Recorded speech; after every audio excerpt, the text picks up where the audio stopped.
Assalamualaikum warahmatullahi wabarakatuh. Kami dari kelompok 2 akan mempresentasikan hasil tugas kami yang berjudul Latar Belakang Konsep Pendidikan, Problematika, dan Kebijakan Pendidikan di Indonesia.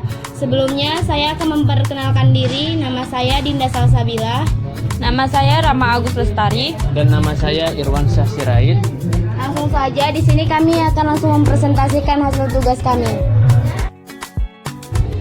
Baiklah, di sini saya akan menjelaskan tentang sistem pendidikan di Indonesia. Sistem pendidikan nasional di Indonesia disusun berdasarkan kepada kebudayaan bangsa Indonesia dan berdasarkan pada Pancasila dan Undang-Undang 1945 sebagai nilai-nilai kehidupan di Indonesia. Adapun dalam UU Sisdiknas nomor 20 tahun 2003 pasal 1 ayat 2 dirumuskan bahwa pendidikan Pancasila dan Undang-Undang 1945 yang berakar pada nilai-nilai agama, kebudayaan nasional Indonesia, dan tanggapan terhadap tuntutan perubahan zaman.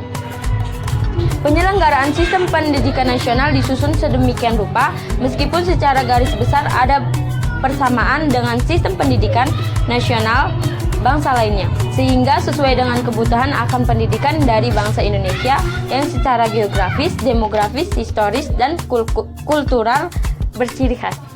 Selanjutnya saya akan membahas mengenai problem dalam pendidikan yang ada di Indonesia. Yang pertama, pemerataan pendidikan, di mana masalah pemerataan pendidikan itu sendiri yaitu sistem pendidikan belum maksimal dalam memberikan kesempatan belajar bagi warga negara Indonesia.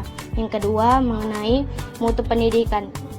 Mengenai mutu pendidikan tersendiri, di mana sistem pendidikan belum sempurna dalam memberikan tujuan belajar itu sendiri. Yang ketiga, efektivitas pendidikan. Yang keempat, rendahnya kualitas guru. Yang kelima, rendahnya prestasi siswa.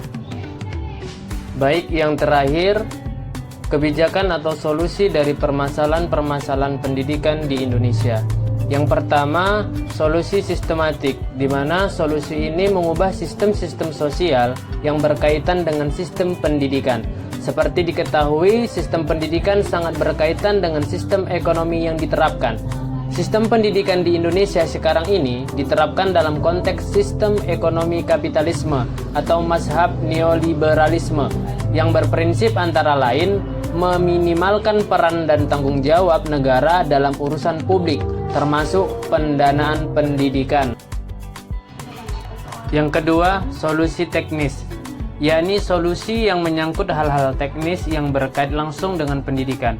Solusi ini misalnya untuk menyelesaikan masalah kualitas guru dan prestasi siswa.